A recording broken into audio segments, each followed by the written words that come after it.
In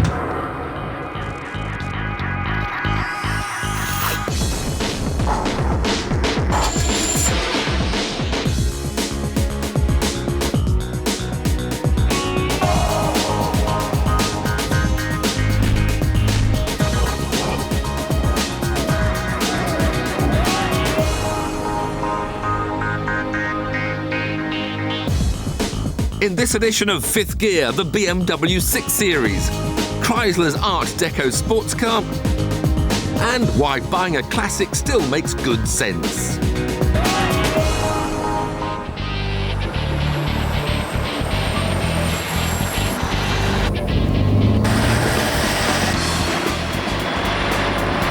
Tonight on Fifth Gear, we're looking at one of the fastest growing types of car crash in Britain. And it happens between one of these and one of these.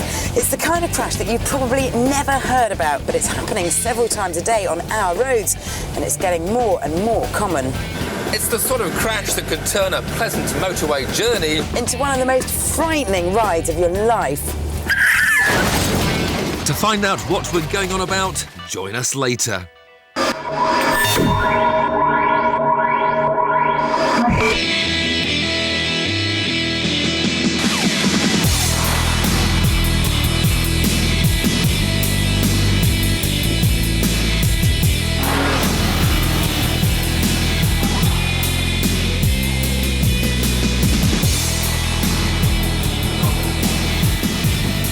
Normally when I'm in Germany's Rhineland driving a sports coupe, I'm in the latest from Audi, BMW, Mercedes or Porsche. But not today, because I'm in a sports coupe with a difference. It's American.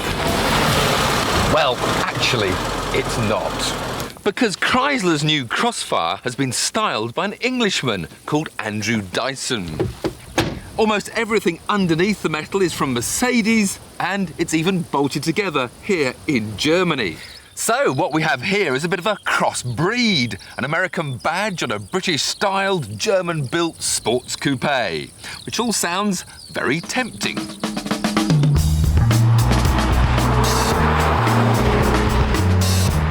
And things get better. It may have an American badge, but there's no gas-guzzling V8 here. The Crossfire has been given Mercedes' finest 3.2-litre V6, which promises 0 to 60 in 6.5 seconds and 150 miles an hour flat out, with its trip spoiler up, of course. And inside it feels like a tasty place to be. It's spacious, you can sit nice and low, the leather, the climate control, a serious sound system all come as standard. Indeed, the only option you have to pick is whether you want an automatic or a manual. Prices are Audi TT size, with the manual at just over £27,000 and the auto a grand more. The looks are retro rather than revolutionary, but I like its rippled bonnet. The big boat-tail rear end no doubt gives it presence, as do the striking alloy wheels, 18-inch on the front, 19-inch on the rear. It's even got a large boot, while the interior feels hewn from solid and offers lashings of aluminium gloss, which all add to the feel-good factor.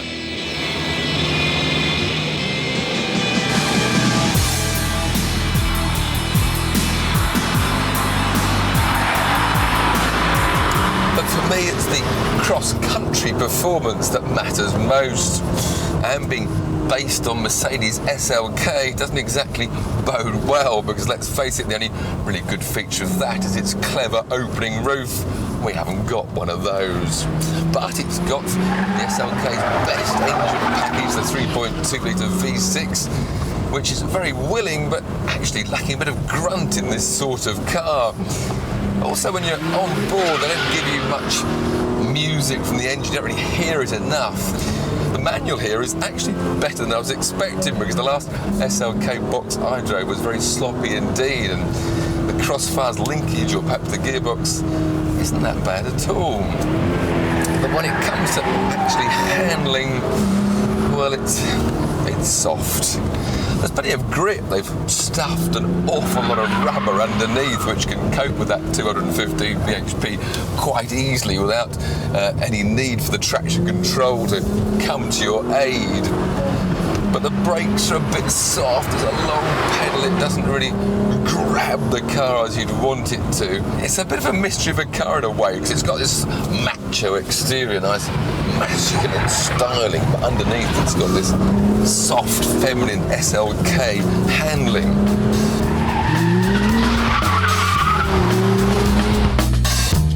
However, let's not forget that although this Chrysler is based on a Mercedes and built in Germany, it only really has to succeed in America, where the roads are straight and pickups are cool. But it faces a much tougher market in the UK. And good though the Crossfire may be, the fact that it can neither outperform Nissan's 350Z car nor outpose Audi's TT means it looks set to have limited appeal. But then for some, that will be the appeal.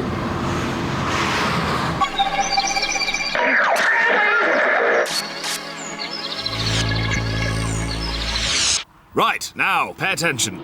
There's a new Aston Martin in town and it could be rather good.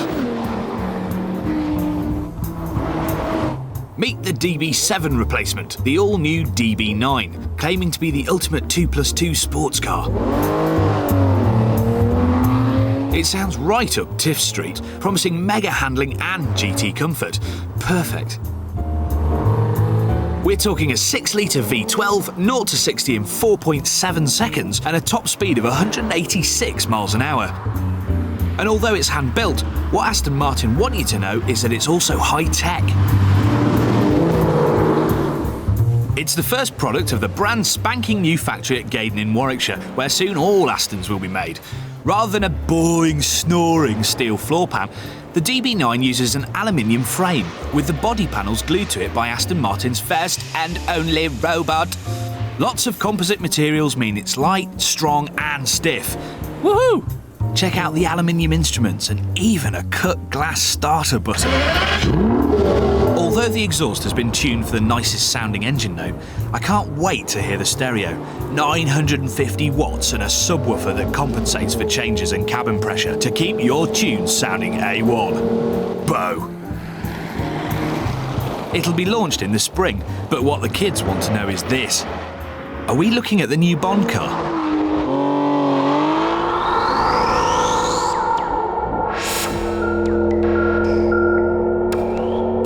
Classic cars, have they had their day? No, they're more useful than ever for the canny driver who wants to beat the system. For example, buying a classic can mean big performance for tiny insurance premiums, as with this E-Type. V12s are genuinely fast. They're good for 140 miles an hour and will hit 60 in 7 seconds. But for a 30-year-old chap, fully comprehensive insurance is a mere £210. Compare it to the modern-day equivalent, the XK8. It's only a tiny bit quicker, 0 to 60. But our same 30-year-old with 4 years no claims, living in the suburbs of Birmingham, would be paying nearly £2,000 a year. Obviously, the E-Type wins hands down on cool, but the classic Jag has another plus point. Because it was made before 1973, you won't have to pay any road tax either. So rather than give £160 to the government, you could spend the money on me. But we haven't stopped beating the system with classic cars just yet. If you're a company car user, the benefits of running wire wheels and chrome are enormous. If your classic is over 15 years old and worth under £15,000, then you only pay company car tax on the original purchase price. Ka-ching. Listen to this. Run a new Merc C240 Avant-Garde as your company car and a top-rate taxpayer will have to cough up £3,622 a year in income tax. But make that car a classic and have the last laugh. Impact on it. Meet Jeremy Scarf, who runs a design company in Birmingham. He saved £2,000 a year in income tax by trading in his Saab 9-3 for this. It's quite a rare car. It's called an ESO. This model is the first one they made, called a Revolta, made in the early 60s and engineered by Bizzarini, the guy that designed the Ferrari 250 GTO. Always loved classic cars and had them kind of in private ownership, but the chance to switch over to running one for the company was a great opportunity.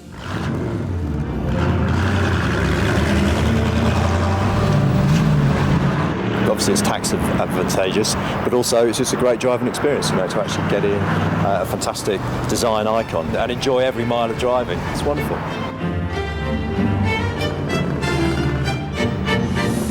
And it's not just about image and fun. If you choose your classic carefully, you can also learn some new driving techniques. Cue Tiff. If you want to learn all about car control, you don't have to spend a fortune on a high-performance motor.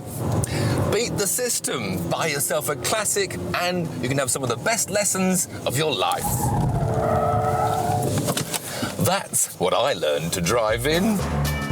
It's a Morris 1000, which nowadays you can pick up for £1 or £2. With thin tyres and rear-wheel drive, it's the perfect car in which to learn the basics. Happy days. Oh, how the memories come flooding back.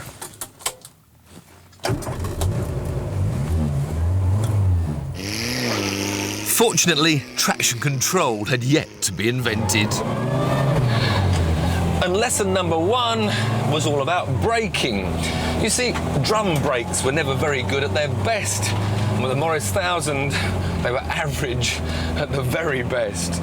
So you learned to look further ahead to anticipate problems, because you knew that when they came, stopping was not going to be easy. No ABS in those days, so you learned to control your brakes. And when it came to the handling, Sir Alec Isagonis, who would later become more famous for his Mini design, got the balance in the Morris just right. A taut chassis with responsive rack and pinion steering gave great turn-in, even if the rear wouldn't always follow the front. When it came to wet roundabouts, you could learn all you wanted to ever know about opposite lock, power sliding and throttle control, doing a mere 15 miles an hour, and at no danger to anyone, yourself, not even lampposts could get damaged. Wet roundabouts, Morris 1000 style. So there you are. Classic cars are cheap to insure, great to drive, and even beat the taxman.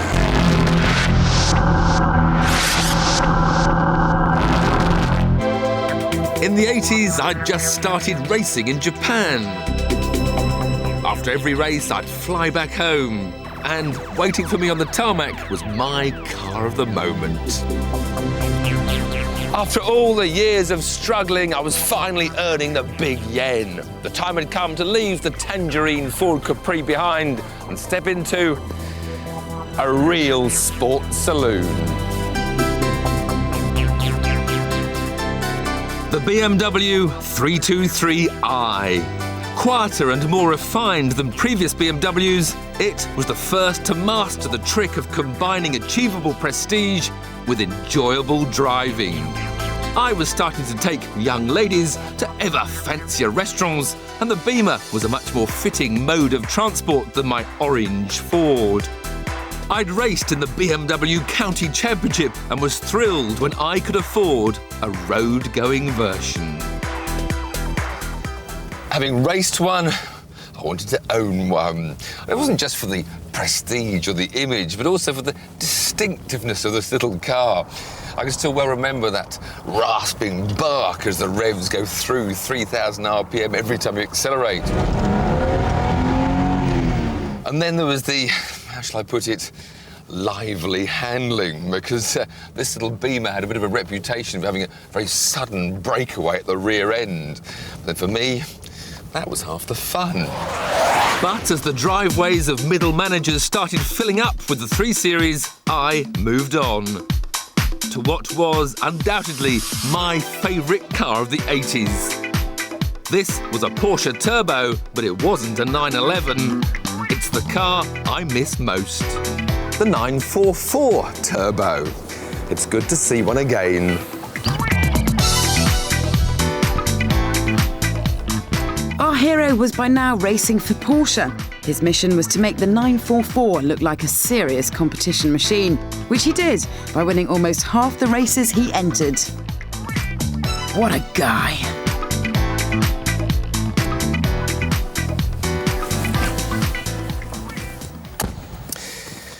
Ah, the memories come flooding back. And the first of those is the fact that the steering wheel was always too low, on your knees almost, and almost a bit too vertical.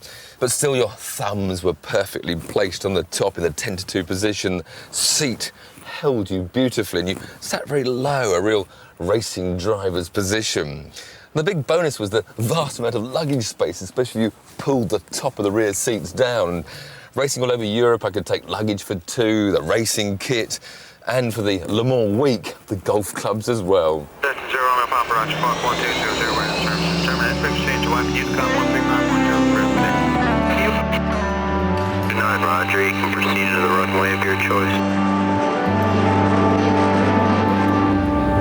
And it was on those European trips that I could really use the performance of the 944. Blasting down the autobahns, the Nürburgring, I could use the mid-range grunt to persuade the German barges to move out of my way.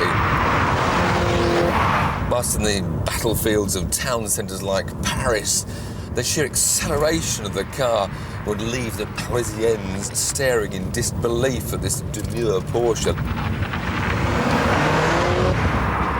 But the best fun I probably had was driving across the Alps. I've been racing at Dijon and we took the long way home. And the handling of the car, the performance of it was just fantastic. And I had a smile on my face, but my girlfriend of the day and wife-to-be did complain a bit the next day about her stiff neck. Apparently the G-forces were a bit too much. Today, a nice 944 turbo can cost you just under 10 grand and can easily live with far more modern machinery. It'll sit at 150 miles an hour all day long and get to 60 in under 6 seconds. And you know what? I really want one again.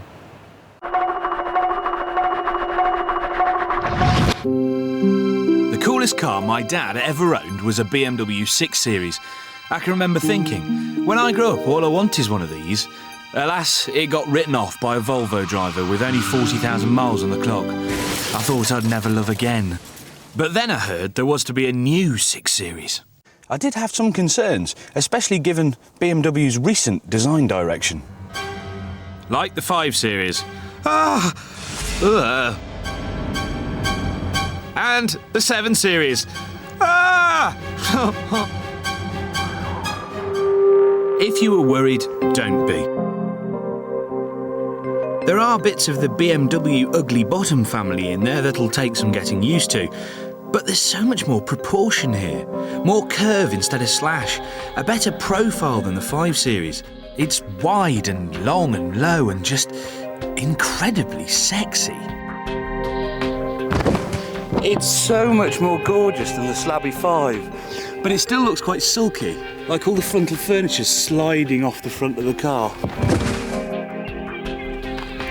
I have noticed some dodgy bits. I mean, she has put on a little bit of weight, especially around the bottom, but if you give her a bit of liposuction, you'll find she's got a Porsche 911 bottom, except in widescreen.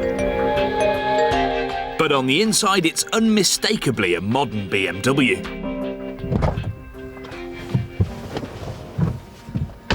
Yes, when you get in it, it's all big coupe. Long legs, long arms, laid back.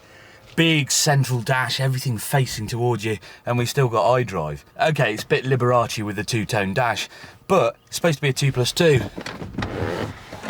Thing is, you're gonna have to have very small children or finger mouse as a pet to get away with it. Designed to maintain an ideal 50-50 weight distribution, the 6 stitches together the good bits from BMW's range. There's active steering, a 4.4-litre V8 and an aluminium-intensive suspension and chassis, all directed at making this Beamer handle like a dream. The bonnet is also aluminium, helps to save weight, and the front wings are made of thermoplastic.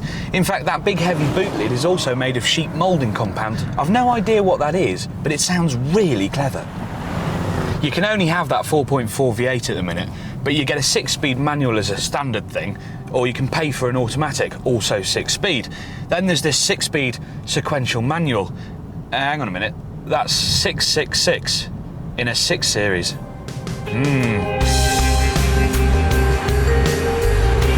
It's not exactly a seminal sports car experience, but this big six can be made to hustle in the most delicious of ways. It's got more than enough power and torque to make life very interesting indeed. At the moment, there's only the 645 Ci, which costs just under 50 grand. Not bad when Maserati coupes cost 10 grand more. I have just noticed something though. In a 50 grand car, there's no cup holders.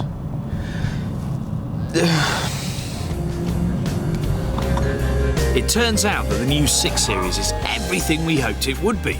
They've taken the spirit of the original and made it better than ever. It's big, brawny, and it goes like the clappers. And yes, I still want one.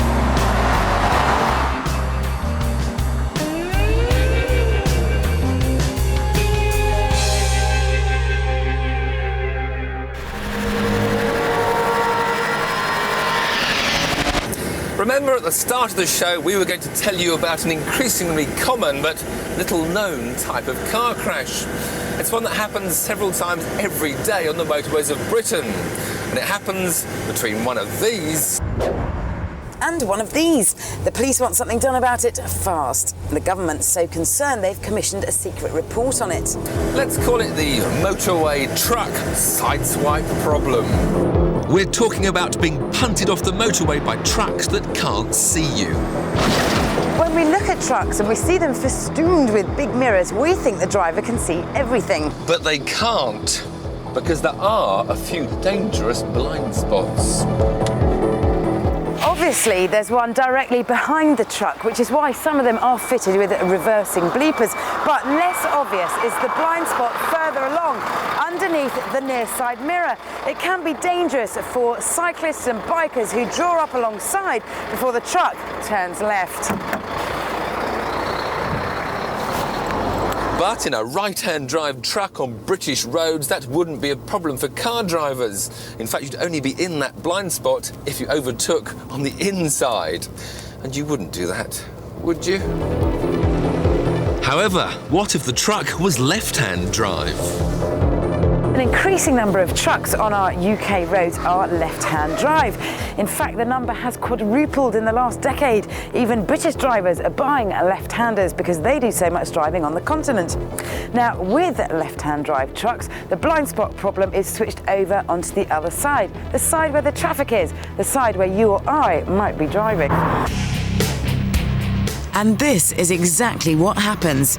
Imagine our track is a busy motorway and Tiff is driving a left-hand drive lorry. Right, I'm driving along the inside lane of the motorway at about 50 miles an hour.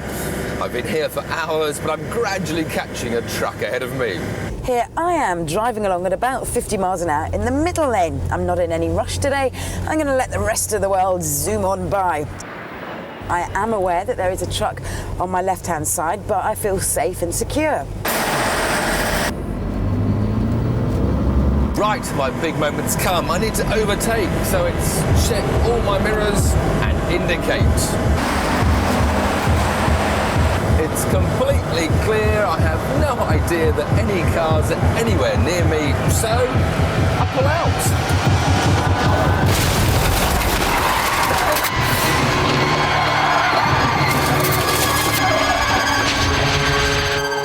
It's the most frightening and surprising sideswipe you've ever seen. Luckily, the car was remote controlled and I was replaced with a dummy.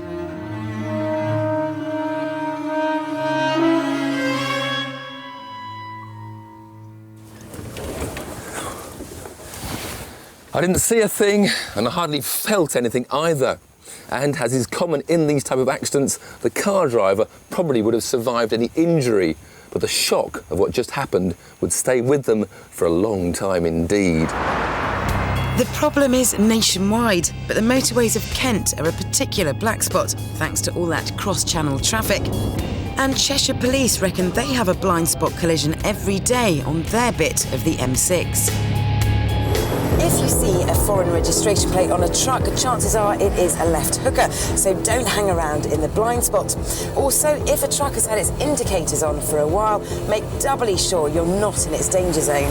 If you're catching a foreign truck or one you've spotted is left-hand drive, try and look well in front of it, anticipate if it's going to catch something else and want to come out and overtake. And if possible, move right out into the third lane when overtaking it, then you can be sure of avoiding this.